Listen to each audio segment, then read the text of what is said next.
Alors que les talibans ont repris le pouvoir en Afghanistan, nous vous emmenons aujourd'hui dans une région où ils ont souvent trouvé refuge, juste de l'autre côté de la frontière avec le Pakistan, dans les zones tribales. Une bande de terre qui, pendant des décennies, aura été livrée à elle-même, régie par le droit coutumier, souvent plus rigoureux que la charia. C'est une particularité héritée de l'époque coloniale. Alors que les Britanniques dirigent toute la péninsule indienne, seules ces zones tribales gardent une certaine autonomie. Et cela va rester ainsi, même après la partition de l'Inde et du Pakistan en 1947. Dans les années 70, c'est de cette région que s'organise la résistance des Moudjahidines contre l'invasion soviétique en Afghanistan. Et depuis, elle est restée un lieu de naissance ou de repli pour les mouvements djihadistes comme Al-Qaïda, les talibans donc, et l'État islamique. Après les attentats du 11 septembre 2001, les États-Unis ont commencé à mettre la pression sur l'État pakistanais pour qu'il reprenne le contrôle de la région. Washington a versé au fil des années des milliards de dollars pour financer l'armée pakistanaise dans sa lutte contre le terrorisme. En 2009, Barack Obama estime encore que ces zones tribales sont l'endroit le plus dangereux du monde. Les zones tribales sont vastes, accidentées et souvent non gouvernées. C'est pourquoi nous devons concentrer notre aide militaire sur les outils, la formation et le soutien dont le Pakistan a besoin pour éradiquer les terroristes. Pour le peuple américain, cette région est devenue l'endroit le plus dangereux du monde. Les opérations de l'armée pakistanaise dans ces zones tribales ont été particulièrement meurtrières et elles ont poussé à la fuite plus de la moitié des civils de la région qui vivent aujourd'hui dans des camps de déplacés. Mais en mai 2018, quelque chose a changé. Le Parlement pakistanais a adopté une loi mettant fin au statut d'exception des zones tribales. Le droit et les institutions pakistanaises doivent s'y appliquer. Une révolution qui est censée s'accompagner d'investissements massifs pour le développement de la région. Alors, où en est ce processus de normalisation ou de fusion ? Le retour au pouvoir des talibans de l'autre côté de la frontière peut-il remettre en cause ce chemin vers la paix ? Billet retour dans les zones tribales, c'est un reportage de Solène Chalvon-Fioriti et Chazeb Walla.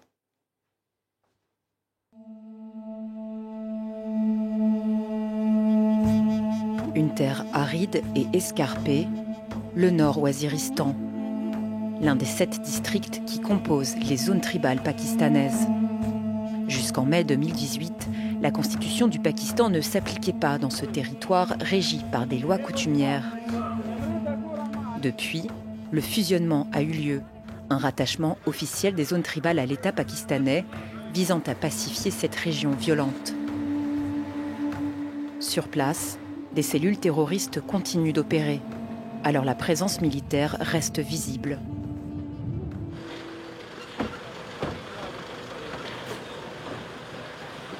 Video के लिए रेडी हैं? Yes sir. Good शाबाश।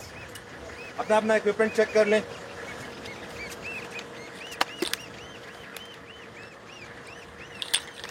चलें बिस्मिल्लाह।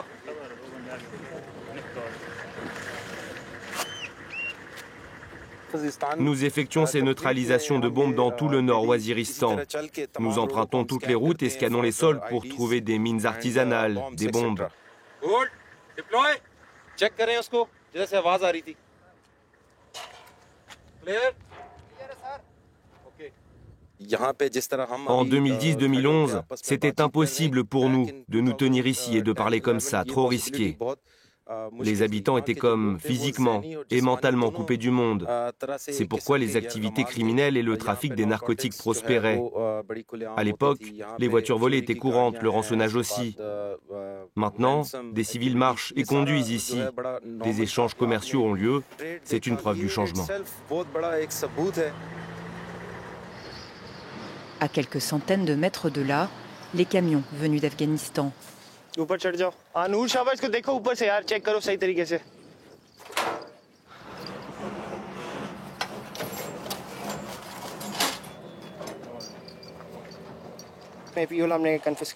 Récemment, nous avons confisqué des munitions. Dans certaines voitures, nous avons aussi saisi du hashish et d'autres stupéfiants. Construite dès 2017, une clôture longue de plus de 2000 km sépare l'Afghanistan du Pakistan. D'après l'armée pakistanaise, elle couvre plus de 80% de la frontière. Une frontière jusqu'alors poreuse, où transitaient en toute impunité des groupes terroristes comme les talibans, Al-Qaïda ou encore l'État islamique au Khorasan. Ces allers-retours n'ont pas disparu, mais ils ont considérablement diminué. Ceci est notre système d'alerte perfectionné et les lignes de détection passent par ici. Nous disposons d'une salle de contrôle, de capteurs tous les 30-40 mètres. Et lorsque quelqu'un s'approche de la clôture, nous recevons une alarme. Il y a eu un afflux d'insurgés de l'Afghanistan vers ici. Mais maintenant, il est pratiquement impossible pour les gens de franchir la barrière. Si des groupes tentent de la franchir, nous les abattrons. Nous suivrons les ordres, mais nous protégerons la clôture à tout prix.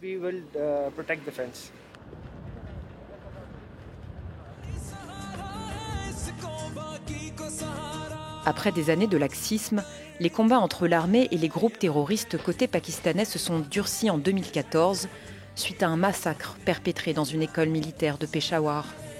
L'armée pakistanaise avait alors lancé de vastes opérations militaires dans le Waziristan et avait accompagné cet effort de guerre d'une large opération de communication. Au fil des années, les militaires ont rassemblé des objets relevés dans des caches djihadistes et en ont fait un musée. Le colonel Kamran nous propose une visite guidée. Nous sommes ici dans une reconstitution d'un quartier général de terroristes. On en a trouvé 300 de tailles différentes au nord Waziristan. Nous avons rassemblé ici tout l'équipement et les objets prélevés dans leurs caches. Voici un Humvee utilisé par les talibans qu'ils ont pris à l'armée américaine en Afghanistan et ramené ici. Il fait partie de notre saisie.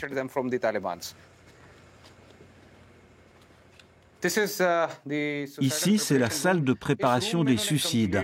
Dans cette pièce, ils ont fait un concept complet du paradis. Quand on préparait un jeune homme pour une attaque suicide, on le gardait ici quelques jours et on lui montrait que le paradis serait beau comme ça. Il y aurait des rivières de vin juste après l'attaque suicide. Quand le garçon ouvrirait les yeux, il verrait une belle femme, debout, avec ses bras ouverts pour l'accueillir. Au mur, des poèmes à l'eau de rose et des affiches de stars de Bollywood. Sous ces tapis, des portes de tunnels étaient creusées. Quand un bombardement aérien était lancé par nos troupes, ils se ruaient à l'intérieur de ces tunnels.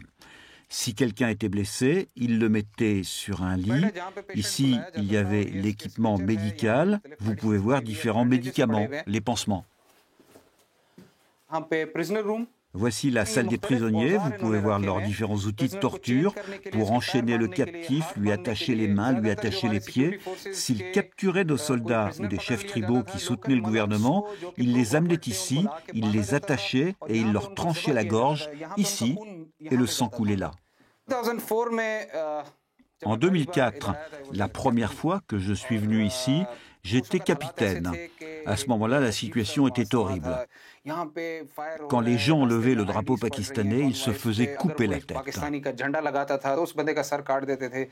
Si la violence a depuis nettement diminué, des groupes mènent encore des attentats meurtriers dans ces régions. En février dernier, 4 travailleuses sociales ont été abattues dans le nord Waziristan. À Peshawar, la grande ville pakistanaise aux portes des zones tribales, la sécurité s'est aussi améliorée. Avec les années, l'accès à l'éducation et à un mode de vie plus libéral s'est développé. Nahid Afridi, originaire des zones tribales, s'y est installé. Je vis ici dans la maison de ma sœur. Dans la ceinture tribale, ce n'est pas facile d'être acceptée en tant que femme seule. Membre d'un parti politique de gauche, elle compte se présenter aux élections locales de cette année. Des élections inédites. Jusqu'en 2018, aucun vote ne s'est jamais tenu dans les zones tribales. Nahid doit rejoindre ce jour le district tribal de Bara pour une réunion politique. Au programme, la prise de pouvoir des talibans dans l'Afghanistan voisin et les doléances qui s'accumulent contre un État pakistanais qui ne respecte pas ses promesses. Je suis très préoccupée par la situation en Afghanistan. Nous sommes déjà gravement accablés. Nous vivons déjà très mal nous-mêmes. Nos maisons sont encore détruites par la guerre. Comment pourrait-on absorber l'afflux de réfugiés afghans? Ça va créer beaucoup de problèmes, alors que notre nouveau système est déjà très fragile. Qu'est-ce qu'on peut proposer? C'est ce que nous avons plaidé au gouvernement provincial. Eux qui peinent à s'occuper de nous, comment pourraient-ils être en mesure de faciliter l'arrivée des réfugiés? Ils savent qu'ils n'ont pas les capacités de le faire. Même la compensation financière promise après le fusionnement n'est pas arrivée. C'est très vrai, madame. Lorsque les zones tribales ont été fusionnées avec la province voisine, on nous a promis 100 milliards de roupies chaque année pendant 10 ans. Mais maintenant, cela fait 3 ans que nous recevons beaucoup moins. Habituellement, seuls les hommes siègent dans ce genre d'assemblée, car c'est un espace de décision. J'ai été la première femme à prendre part à ces assemblées. Quand des photos de ces réunions ont circulé, beaucoup de gens ont dit que c'était le résultat du fusionnement. Que si une femme défiait notre organisation tribale, elle devrait être tuée. Les gens ont commencé à critiquer mon parti. Ils demandaient comment j'avais pu prendre part à une assemblée ou même à une campagne électorale. Ils demandaient aux camarades « Pourquoi n'avez-vous pas trouvé un homme ?» Une des missions de Nahid Afridi au sein du parti, proposer des projets qui améliorent les conditions de vie très rudes des femmes des zones tribales. Elle visite ce jour-là le seul commissariat de police exclusivement féminin. Il fait partie des quelques structures gouvernementales qui ont vu le jour depuis le fusionnement. Je souhaite que de tels commissariats pour femmes puissent être établis dans d'autres districts tribaux fusionnés, car les femmes ne peuvent pas se rendre dans les commissariats masculins. Nos femmes tribales ne sont pas très sûres d'elles, et si elles bénéficient d'un tel service, ça leur donnera du courage pour signaler leurs problèmes dans ces commissariats. D'habitude, quel genre de cas avez-vous ici ? La plupart du temps, nous avons des affaires liées à des problèmes à la maison, des conflits fonciers, de la violence domestique. Mon mari me frappe. Est-ce qu'il vous a battu récemment? Oui, hier soir. Il est toujours ivre. Parfois la nuit, il nous met à la porte de la maison. Mes enfants sont aussi très perturbés à cause de lui. Même les voisins en ont assez de lui. Alors je suis venue ici pour demander votre aide. Je veux qu'il soit arrêté parce qu'il nous a rendu la vie misérable. Une culture très misogyne domine en effet les zones tribales. Ses habitants, en majorité issus de l'ethnie pachtoune, défendent les valeurs d'honneur et de virilité. Au marché de Dera, la vente d'armes est une coutume qui se perpétue de père en fils. Ici, aucun permis de port d'armes n'est exigé, ni pour les acheteurs, ni pour les vendeurs. Ce vieux modèle était proche de la perfection. Dans l'ancien temps, les gens en prenaient soin, il y avait un attachement à votre arme. Un marché aux armes sans régulation, hormis pour les très gros calibres. Ici, la normalisation des zones tribales souhaitée par le gouvernement n'est ni accomplie, ni vraiment populaire. La fusion n'a aucun avantage pour nous. Elle ne nous a rien donné. Elle nous a plutôt enlevé beaucoup de choses. Nous avions une très belle culture et un système tribal vieux de plusieurs siècles. À Dera, une Kalachnikov vaut moins cher qu'un smartphone.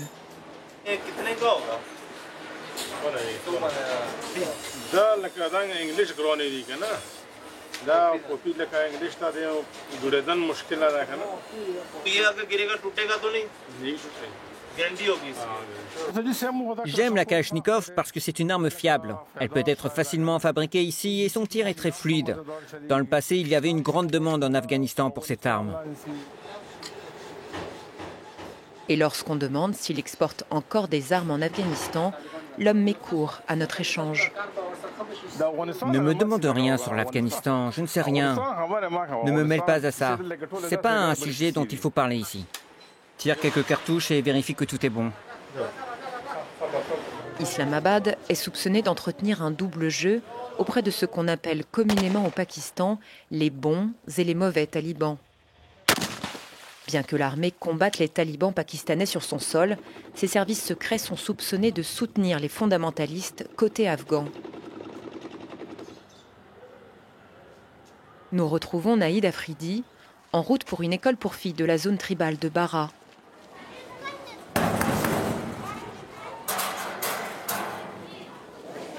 Une région particulièrement suppliciée par les talibans pakistanais par le passé. Salam, comment vas-tu? Je vais bien et toi? Ça va. Cette école avait bien été détruite par les insurgés? Oui, elle a été complètement détruite. Ça a commencé quand les talibans nous ont dit que nous ne devions pas venir à l'école seulement avec un voile et que nous devions porter la burqa. Ils nous ont dit que nous devions amener des hommes de notre famille pour nous escorter. Nous leur avons répondu que ce n'était pas possible. En 2008, la situation a empiré. Les talibans ont menacé de nombreuses écoles comme la nôtre, puis ils les ont complètement détruites.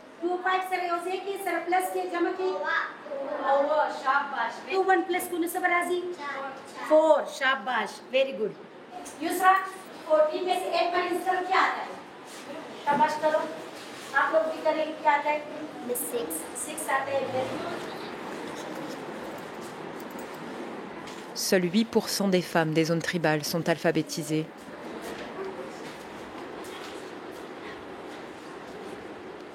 Nahid veut sensibiliser les filles de sa terre natale à l'action politique. Bonjour les enfants, comment allez-vous? Alors les filles, combien d'entre vous deviendront des politiciennes pachtounes? Waouh, tant de leaders! Madame, cela pourrait être très compliqué parce que c'est très difficile de faire de la politique dans cette région. C'est toujours difficile au début. La première fois qu'une fille est sortie de chez elle pour aller à l'école, tout le monde disait du mal d'elle. Les gens disaient qu'elle allait à l'encontre de la culture. Mais finalement, quand elle a commencé à aller à l'école, elle a tiré vers elle les autres filles.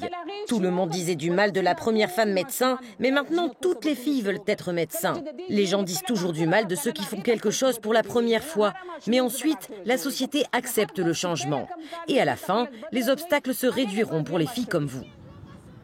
Mais les obstacles sont encore nombreux dans la normalisation de la région.